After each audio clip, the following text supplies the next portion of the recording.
Hello everyone, this is Professor Sana Ansari, and today we are going to discuss about the environmental degradation. And friends, in this video we'll be cover the causes and impact of environmental degradation and its forms too. So it means according to the sequence, I would like to inform you. First we'll cover the meaning part of the environmental degradation, then we'll discuss about its forms and we can see types of environmental degradation and its forms, and the third one will discuss about the causes of environmental degradation, and lastly we'll deal with the impact of environmental degradation on human life.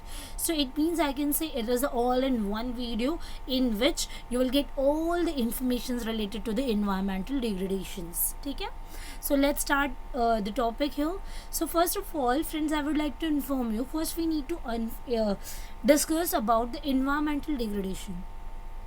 So what is environmental degradation? So as you can see on my screen, I have updated here that environmental degradation is a deterioration of the environmental through the depletion of resources such as air, water and soil, and destruction of the ecosystem and the extinction of the wildlife. In this sentence we just have to learn many things. So let's start. So very first is environmental degradation is the deterioration का मतलब है किसी भी चीज़ का verse होना, मतलब बहुत ख़राब हो जाना. Deterioration of the environment का ख़राब होना through the depletion of resources. Depletion is nothing but the reduction of the resources such as air, water and soil. ठीक है, द डिस्ट्रक्शन ऑफ इकोसिस्टम, और इससे क्या होता है हमारा जो इकोसिस्टम है, ठीक है, वो डिस्ट्रक्ट होता है. ठीक है, and the extension of wild life मतलब animals life, and the destructions meaning disappear होना, जैसे कि ख़त्म होना. ठीक है, सो यहाँ पर हमने अभी सिर्फ ब्रेक करके पढ़ा है फ्रेंड्स. कभी भी किसी चीज़ को समझना है तो सिर्फ ब्रेक करके पढ़ें. ठीक है, सो यहाँ पर देखिए environmental degradation is the deterioration of the environment, मतलब environmental degradation is nothing but the deterioration of the environment. Deterioration का मतलब क्या है? एनवायरमेंट का बहुत ही वर्स हो जाना. It is the process when something and anything will become deteriorate मतलब किसी चीज़ का बहुत ही बर्बाद हो जाना, बहुत ही वर्स हो जाना और ख़राब हो जाना. ठीक है, सो यहाँ पर एनवायरमेंटल डिग्रेडेशन मतलब डिटरेशन ऑफ एनवायरमेंट का वर्स हो जाना through the depletion of resources, मतलब whatever the resources we have some natural resources which is very important for us, that is air, water and soil. Okay, but the depletion of resources, it means reduction of resources, that is air, water and noise pollution, air, water and soil. ठीक है, the destruction of ecosystem, and इसी के साथ साथ ecosystem का destruct होना, and the extension of wild life. Extension का मैंने बताया आपको डिसअपीयर हो जाना. जो वाइल्ड लाइफ है आपकी, जो एनिमल्स लाइफ है, वो अगर एक्सटिंक्ट हो रही है, ठीक है, सो उसे हम कहते हैं एक्सटिंक्शन. जैसे कि आप डायनासोर्स देखते हैं, ये एक एनिमल लाइफ का पार्ट है, बट अभी वो कहीं भी नहीं पाए जाते हैं. So is nothing but called as extinction of wild life. सो समझ में आया कि एनवायरमेंटल डिग्रेडेशन क्या होता है? ये एक ऐसा प्रोसेस है जो हमारे एनवायरनमेंट को वर्स बनाता है, डिटरेट करता है थ्रू द रिडक्शन यानी कि डिप्लेशन ऑफ रिसोर्सेज. कौन से resources? Air, water and soil resources को डिस्ट्रक्ट करना, जिससे हमारा इकोसिस्टम इफेक्ट होता है, और साथ ही साथ it extinct the wild life, मतलब वाइल्ड लाइफ को डिसअपीयर कर देता है, ख़त्म कर देता है. इसी को हम कहते हैं environmental degradation. Okay, when the environment become less valuable or damaged. अब आप ये कब पता करोगे? How you will assume or how you will find it that the environment is degrading or environmental degradation has occurs. ठीक है, how you will find out all these things. So यहाँ पर whenever the environment has become less valuable and damaged, जब आपका environment damage हो जाएगा, बर्बाद हो जाएगा, वर्स हो जाएगा, डिटरेट हो जाएगा, तो उसका कोई वैल्यू नहीं होगा. और लेस वैल्यूबिलिटी होने की वजह से आप यहाँ पर कह सकते हो कि environment क्या हुआ है? डिग्रेड हुआ है. environmental degradation is occurs. ठीक है, where are many forms of environmental degradation when habitats are destroyed, मतलब बहुत सारे अलग अलग तरीके से हमारा जो इन्वायरमेंट और डिग्रेड हो रहा है, ठीक है। जैसे हैबिटेट्स मतलब जो लोगों का जो एरिया होता है जहाँ पर लोग रहते हैं, it can be a wild life और द ह्यूमन लाइफ ऑल्सो, हमारे हैबिटेट्स से जहाँ पर हम सर्वाइव करते हैं। सो ये सारी चीज़ें इन्वायरमेंटल डिग्रेडेशन की वजह से क्या हो रही है, डिस्ट्रॉय हो रही है। कैसे हो रही है इसके फॉर्म्स हम आगे देखने वाले हैं। बायोडाइवर्सिटी एंड जो नेचुरल रिसोर्सेज होते हैं वो भी डिप्लेट होते जा रहे हैं, ठीक है।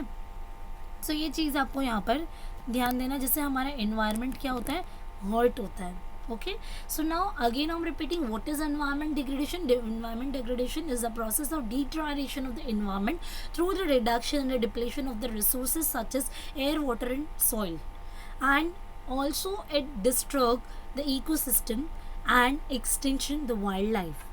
So next here we have to just learn about forms of environmental degradation. किस किस तरीके से हमारा environment degrade होता है, ठीक है, वो हम यहाँ पर एक बार देख लेंगे, which is very easy. ये मैंने पार्ट को इसलिए कवर किया है क्योंकि आप ये समझ पाओगे तो ईजी होगा कॉजेज एंड इम्पैक्ट को समझ कर लेना, ठीक है। वेटेज है अच्छा खासा, आराम से पेपर में आने के चांसेस हैं। इवन आपका जो MCQs वाला पार्ट होगा वो भी यहाँ से कवर किया जाएगा। Now so very first we have that is emissions. Now what is emissions? Emissions का मतलब होता है कि जो भी प्रोडक्शन एंड डिस्चार्ज होता है गैसेस का एंड जो रेडिएशंस का, उसकी वजह से भी हमारा जो एनवायरनमेंट है ना फ्रेंड्स, वो डिग्रेड होता है। हाउ?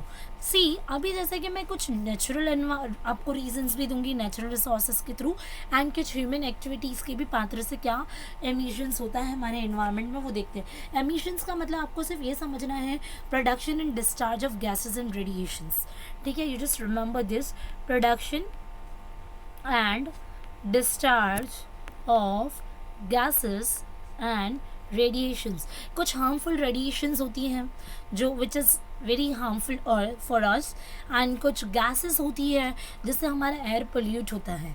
सो एमिशन का मतलब होता है किसी भी चीज़ का प्रोडक्शन एंड डिस्चार्ज होना in forms of gases and radiations, ठीक है। अब जैसे कि समझो we can take the example of volcanic eruptions, ठीक है। When the volcano erupt, so it discharge and produce lot of, you know, we can say gases, lot of radiations, lot of smoke, all these things. So this is nothing but which help the content to pollute and to deteriorate our environment, okay, जिससे हमारा environment Detroit होता है। So normally emission का मतलब होता है when humans और natural forces release chemicals और other substances into the environment, ठीक है। It is the process known as emissions, ठीक है। इससे क्या होता है, बेसिकली हमारा एयर पोल्यूशन होता है। अगर मैं आपको ह्यूमन, जैसे नेचुरल मैंने वोल्केनिक एरप्शन का एग्जांपल दिया, अगर मैं ह्यूमन किसी एक्टिविटी को एग्जांपल देना चाहूँ, सो जैसे कि आप देख सकते हो कि ओवर यूज़ ऑफ केमिकल्स की वजह से, या फिर कोई बहुत सारे ऐसा होता है जहाँ पर केमिकल्स का रिडक्शन, केमिकल्स अगर रिलीज होता है सो उससे एयर आपका पोल्यूट होता है। सो उसको हम कहते हैं एमिशन, मतलब किसी भी गैसेस एंड रेडिएशंस का डिस्चार्ज होना, उसका प्रोड्यूस होना नेचुरली और ह्यूमन एक्टिविटी किसी भी रीज़न से, ठीक है। नेक्स्ट है आपका इरोजन। इरोजन का मतलब होता है, इरोजन का मतलब होता है किसी भी चीज़ का ओवर यूज़ करना। Like example, if you are using the surface of the land but one day it will be worn away and lost, and whenever you are using very much you are using your surface of land, so it will worn away and it will lost one day. So is nothing but called as erosions. मतलब erosion का मतलब ये होता है कि किसी भी चीज़ का बहुत ज़्यादा यूज़ करने से वो चीज़ क्या हो जाती है, worn away हो जाती है, ठीक है, and lost हो जाती है।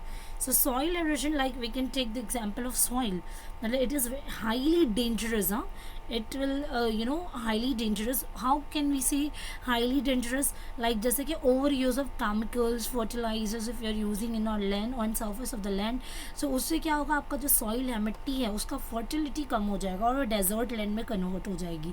So it is nothing but erosion. Erosion में आपको ये समझना है कि बहुत ही ज़्यादा किसी का यूज़ करने से वो वॉर्न अवे एंड लॉस्ट हो जाती है, जिसमें हमने सॉइल का एग्जाम्पल देखा ना। एमिशन में हमने गैसेस एंड रेडिएशंस को देखा है, इरोजन में हम लोगों ने सॉइल के बारे में सीखा, ठीक है। नाउ इसके बाद है आपका next point, that is extinction, जो हमने अभी पढ़ा, डिसअपियर होना। ठीक है, डिसअपियर क्यों होता है? जैसे कि आप देखते हो बहुत ज़्यादा स्पीशीज़ जो किल्ड किए जाते हैं, जो बहुत ज़्यादा लास्ट मतलब स्पीशीज़ जो किल्ड हो गए, ठीक है, और वो क्या हो गए, अभी एक्सटिंक्ट हो चुके हैं, डिसअपियर। पहले क्या था, जानवरों का शिकार करना, एनिमल्स को मारना, किल करना, सो इससे क्या होता था, उनकी जो स्पीशीज़ है, नस्लें हैं, वो ख़त्म होती हुई आई है। ठीक है, and it becomes extinct, extinction आ चुका है, मतलब they disappeared nowadays, like dinosaurs का जो मैं एग्जांपल्स आपको दिया है मैंने। ठीक है, next is marine degradation. Now it is pollution की वजह से, अब जैसे कि आप देखते हो एयर पोल्यूशन है, नॉइज पोल्यूशन है, वाटर पोल्यूशन है, सो यहाँ पर water pollution is nothing but the cause of marine degradation. ठीक है, जैसे कि we can take the example of Mumbai. Mumbai is a highly polluted, you know, आप बोल सकते हो। सो यहाँ पर we can take the example of Juhu beach, Khar, Mahim, Bandra, Nariman points, Versova, ठीक है, Madh, all these things are just an example of the seas and rivers we can say which is highly polluted. ठीक है, सो यहाँ पे और एग्जाम्पल मरीन वाटर्स, जो breach है, ये इसका जो लेवल है, इट इज़ ऑल अबाउट 95%। मतलब आप समझ सकते हो कि कितना ज़्यादा मरीन डिग्रेड हो रहा है हमारा। ठीक है, and the next is D desertification. Desertification वो होता है जहाँ पर जो आप over use of surface of land को यूज़ करते हैं या सॉइल का ओवर यूज़ करने की वजह से। ठीक है, इससे क्या होता है ना, जो आपका जो लैंड है, जो फर्टाइल लैंड होता है ना, इट बिकम्स डेजर्ट। मतलब जो फर्टाइल का मतलब होता है जो जरखेज़ी होती है, जो हरे भरे होते हैं खेत, वो डेजर्ट हो जाते हैं, मतलब बंजर ज़मीनें हो जाती है। इसे हम कहते हैं desertification, just because of the over use, क्योंकि यहाँ से ओवर यूज़ होने की वजह से एनवायरमेंटल डिग्रेड हो रहा है। So this is nothing but the forms of environmental degradation, that is desertification. Desertification is the expansion of desert lands into the previously non desert areas.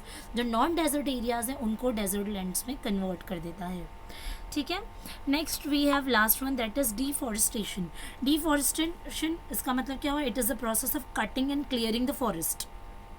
ठीक है, इससे भी क्या हो रहा है, environment degrade, because we know that all we are मतलब जो हमारा जो सिस्टम है, लाइक हम ऑक्सीजन लेते हैं, कार्बन डाइऑक्साइड्स हम लोग डिस्चार्ज करते हैं, है ना, नॉर्मली। सो यानी कि हम जो है कार्बन डाइऑक्साइड को जो डिस्चार्ज करते हैं। सो यहाँ पर नॉर्मली क्या होता है ना, जो ट्रीज होते हैं, है ना, they discharge what, oxygen, so we consume it, right. So deforestation की वजह से भी हमारा एनवायरमेंटल डिग्रेड हो रहा है, एयर पोल्यूट होता जा रहा है, एयर में क्लियरेंस नहीं आ पा रही है। ठीक है, so it is the process of removing a forest ecosystem. ठीक है, now we completed the forms of environmental degradation. Now let's start with the causes of environmental degradation. Okay, many pointers we have here. First point, that is population explosion. मतलब यहाँ पर हम ये सीखने वाले हैं कि ऐसे कौन कौन से रीज़न हैं जिसकी वजह से इन्वायरमेंट डिग्रेड हो रहा है। हमने तो अभी फॉर्म देखा कि क्या क्या तरीक़ों से इन्वायरमेंट डिग्रेड हो चुका है, बट हम इसके रीज़न पढ़ेंगे कि क्या क्या रीज़न है। So first reason we have, that is population explosion.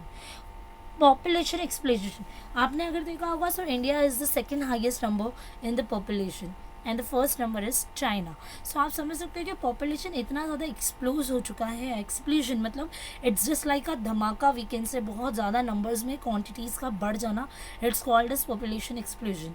ठीक है, सो पॉपुलेशन ज़्यादा हो जाएगी, सो हम लैंड, वाटर, जो हमारे नेचुरल रिसोर्सेज है उसको बहुत ज़्यादा यूज़ करेंगे, ओवर यूज़ करेंगे।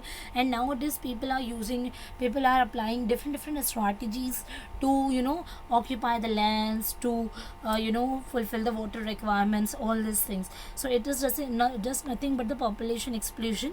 Population बढ़ जाएगा, so हम natural resources को ज़्यादा यूज़ करेंगे, ओवर कटिंग करेंगे ट्रीज़ का, लैंड का ज़्यादा यूज़ करेंगे, सो लैंड डेजर्ट बंजर हो जाएगी, फर्टाइल लैंड मिलेगी नहीं Sarkhej. So this is nothing but the form and the causes of environmental degradation. Then we have farm mechanisation. Farm mechanisation से फार्मिंग करने के लिए पहले तो किसान क्या करता था, बैलों के थ्रू किसान जो है हल चलाता था। Now it is they are using machines like tractors हो गया, है ना, और ये सारी जो अनऑर्गेनिक चीज़ें दे वो यूजिंग ना, सो इससे भी क्या हो रहा है, हमारा इकोलॉजिकल डिसबैलेंस हो रहा है, इकोलॉजी जो हमारा इम्बैलेंस होते जा रहा है over use of tractors and machineries का यूज़ करने से। Next is pesticide and insecticides, कीड़े मार दवाइयाँ होता है, ओवर फर्टिलाइजर्स का यूज़ करना, केमिकल्स का यूज़ करना, faulty use of fertilisers has cause the growth of micro organisms which in turn cause of various disease. ज़्यादा हम जब फर्टिलाइजर्स को यूज़ करेंगे so it will cause various in among different disease इससे occurs होगा। सो इससे भी हमारा इन्वायरमेंट क्या होता है, डिग्रेड हो रहा है।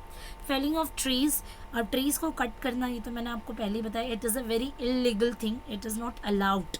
okay, and even in the villages people are using fuel वगैरह, like people were using we can say for cooking they are using wood and all, है ना। सो उससे भी क्या हो रहा है, जो स्मोक बाहर निकलता है ये वो, सो यहाँ से क्या होता है ना, हमारा जो इन्वायरमेंट है वो डिग्रेड हो रहा है। And the next one is changes life style. So now we adopted the western culture and we are following the semi-urban areas, like semi-urban culture, ठीक है। So in urban areas we can see that जो rich people है and high class people जो है वो excessive use करते हैं air conditioners का, रेफ्रिजरेटर्स का, ठीक है। सो इससे क्या होता है ना, एयर हमारा जो है ना एयर एनवायरमेंट जो है ना वो पोल्यूट होता है।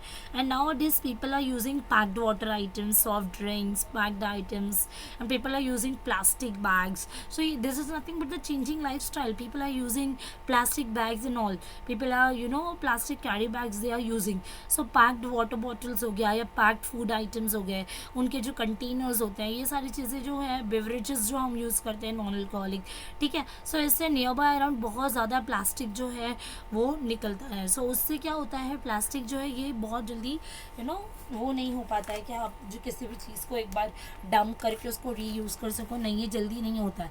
So this is nothing but the environmental degradation cause. And then we have next automobiles, over use of vehicles, like उससे भी क्या होता है, जो धुआं निकलता है, ठीक है, जो स्मोक निकलता है, जो फॉग्स निकलता है, उससे भी क्या हो रहा है, आपका एयर पोल्यूट हो रहा है। Then we have next industrial activities. Now industrial activities आप बोल सकते हो कि इंडस्ट्रीज़ में आप देखते हो केमिकल्स का बहुत ज़्यादा यूज़ किया जाता है, जिससे केमिकल्स के रिडक्शन की वजह से क्लोरोफ्लोरोकार्बन्स जो होता है वो प्राइमरी कॉज है, जिससे हमारा ओजोन लेयर जो है डिप्लेट हो रहा है। आपने इससे पहले भी पढ़ा होगा, जो ओजोन लेयर होता है उसमें जो है होल्स आ चुके हैं, जिससे हमारे तक डेंजरस जो रेडिएशंस होती है वो हम तक पहुंचती है, जिससे डिसीज़ अलग अलग डिसीज़ क्रिएट होती है, ठीक है। And then we have next that is urbanisation. Urbanisation is nothing but urban areas का बहुत ज़्यादा बढ़ जाना, बहुत ज़्यादा semi urban and urban areas जो आ जाती है। सो इससे भी क्या होता है ना फ्रेंड्स, जो लोगों का लाइफस्टाइल जो पैटर्न है वो बहुत ही डिफरेंट है, and they are also the responsible for the environmental degradation, like air water pollution होता है, excessive automobiles यूज़ किए जाते हैं इन urban areas, यानी कि जो vehicles हो गए, cars हो गए, है ना। सो यहाँ से भी क्या होता है, आपको जो धुआं वगैरह निकल रहा है उससे एयर पोल्यूट होता है। और जो स्लम्स जो होते हैं एरियाज़, वहाँ पर भी अगर आप देखोगे तो प्रॉपर सैनिटेशन प्रॉब्लम नहीं होता है, उसकी वजह से वाटर पोल्यूट होता है, जो एयर है वो पोल्यूट होता है, ठीक है। They are using, they can't dump properly plastic bags also and e waste वगैरह सो ये थोड़ा डिग्रेडेशन का पार्ट है। And then we have poverty. Yes, poverty is also the responsible factor of the environmental degradation friends. So जैसे कि हम लोग देखेंगे जो थर्ड वर्ल्ड कंट्रीज़ थी, ठीक है, जो पुअर पीपल थे, ठीक है, सो वो क्या करते थे, खुद के रहने के लिए क्या करते थे, नॉर्मली ओवर ग्राजिंग करते थे, जो ट्रीज़ हैं उनको फॉल आउट करना, कट आउट करना, ठीक है। और उनका जो ट्रेडिशनल कुकिंग मेथड था, जैसे मैंने बताया फायर वुड वगैरह यूज़ करना, सो उससे भी क्या होता है ना, एयर वाटर पोल्यूशंस होता है, ठीक है। Next government policy. गवर्नमेंट भी जो नए नए डेवलपमेंट प्रोजेक्ट्स को भी मैं साथ में ही बता देती हूँ, ब्रिज एंड जो बिग डैम्स बनाना, ये सारी चीज़ें बनाने के लिए क्या क्या करती है गवर्नमेंट, अपने जो प्लान्स एंड प्रोजेक्ट्स बनाती है उससे भी कहीं ना कहीं, जैसे कि अगर आप देख रहे हो just we can take the example of Bandra Worli sea link, लेकिन यहाँ पर इतना ज़्यादा जब जो काम किया गया तो उससे कहीं ज़्यादा मरीन लाइफ जो है डिस्ट्रॉय हुआ है, ठीक है. सो गवर्नमेंट का it's a government policy but still it cause environmental degradation. Okay, and the last one is natural causes. Yes, we can take the example of volcanic eruptions. When the volcano erupt, it lets out acid, ash and many toxic gases. So that is why the natural causes which include volcanic eruption, it is also causes of environmental degradation. So friends, let's start with the next point, that is nothing but impact of environmental degradation on human life. Very first point we have, that is air pollution. Yes, environment अगर हमारा degrade हो रहा है तो इससे हमारी human life, इंसानी ज़िंदगी पे क्या असर पड़ेगा. पहले तो एयर पोल्यूट हो रहा है, एयर पोल्यूशन होगा तो we can't take fresh air, fresh oxygens we can. So इसकी वजह से many disease will occurs, like cancers हो गया और डिसऑर्डर्स बहुत ज़्यादा हो गया है, अस्थमा हो गया है, ये सारे नर्वसनेस हो गया. ठीक है, नर्वस सिस्टम डैमेज हो जाता है हमारा, लोग हेडेक्स, नर्वस हो जाते हैं. ठीक है, कोऑर्डिनेशन लॉस हो जाता है. These are the reason and it is the impact of environmental degradation which is air pollution in the human life. Next is noise pollution. Noise pollution से भी people are facing hearing loss, high blood pressure, and we can say nervousness, moodiness, all this. And next one we have water pollution. Yes, water pollution, it is a very must thing, and a scarcity. Nowadays people are facing a scarcity of water resources too. Okay, overuse of fertilizers, harmful chemicals and all, these will create this will pollute the water. ठीक है, सो इससे भी क्या होता है, normally जो आपका human life है वो बहुत ही ज़्यादा इम्पैक्ट करता है. नेक्स्ट है सॉइल कंटामिनेशन. कंटामिनेशन का मतलब होता है इम्प्योरिटी. ठीक है, सॉइल, मिट्टी इम्प्योर हो जाती है. ठीक है, सो अगर मिट्टी इम्प्योर है सो उससे जो फूड एंड वेजिटेशंस हमें मिलेंगे वो पॉइजनेटिक होंगे, टॉक्सिक होंगे. सो इससे क्या आएगा, लोगों का जो है ब्रेन हैमरेज हो जाता है, ब्रेन से रिलेटेड डिसीज़ बढ़ जाती है, नर्वस सिस्टम उनका डैमेज हो जाता है. ठीक है, इरिटेशंस बढ़ जाती है, स्किन एलर्जीज होती है just because of the soil contamination. ठीक है, next one is global warming. Now global warming, the temperature the earth will increasing and it is increasing, it has increasing day by day. समझ में आ रहा है. सो climate changes हो गया या फिर जो आपका टेम्परेचर बढ़ता है, it is nothing but the global warming. And the next one is effects of ozone depletion. Yes, chlorofluorocarbons I have discussed with you. It is the primary causes of ozone depletion. You just remember these things in the same sentence for the objective. Okay, and then we have next another one, that is acid rain, just because of the air pollution. Okay, acid rain, smoke and poor air quality have been the result of the air pollution. ठीक है, air pollute होता है, सो इससे acid rain होती है, तेज़ आबी बारिश. इंडस्ट्रियल ऑपरेशंस की वजह से over use of automobiles and vehicles का यूज़ करने की वजह से स्मोक होता है, जो या फिर जो natural resources, natural causes like volcanic eruptions की वजह से भी यहाँ पर क्या हो रहा है, जो ऐश रिलीज़ होता है, जो गैसेस रिलीज़ होती है, इससे भी एसिड रेन होता है. Next one is depletion of marine life. Marine life भी इससे क्या होती है, सॉरी, डिप्लीट होती है. And I have discussed with you about the depletion. Depletion is nothing but the reduction. So marine life क्या होती जा रही है, धीरे धीरे रिड्यूस होती जा रही है. डिफॉरेस्टेशन हमने अभी पढ़ा, cutting and removing of the forest trees for the residential use. And the next one we have, that is desertification. Desertification मैंने अभी आपको बताया कि जहाँ पर जो लाइक फर्टाइल या फिर नॉन डेजर्ट जो लैंड होती है, they are converting slowly into the desert lands. मतलब fertile land has become desert nowadays. So it is also the impact of environmental degradation. ठीक है, इससे भी क्या हो रहा है, ह्यूमन लाइफ पे बहुत ही ज़्यादा इफेक्ट पड़ रहा है. ठीक है, मतलब ये एक्टिविटी ऐसी है, ओवर कल्टिवेशन, ओवर ग्राजिंग करना, इससे क्या होता है, डिसर्टिफिकेशन कॉज होता है. ओके, सो यहाँ पर we have completed all the pointers which is related to the environmental degradation here. If anybody have any doubt and difficulty, friend, so you can make a comment on my YouTube channel. That's all enough for today. Bye bye, have a nice day, take care.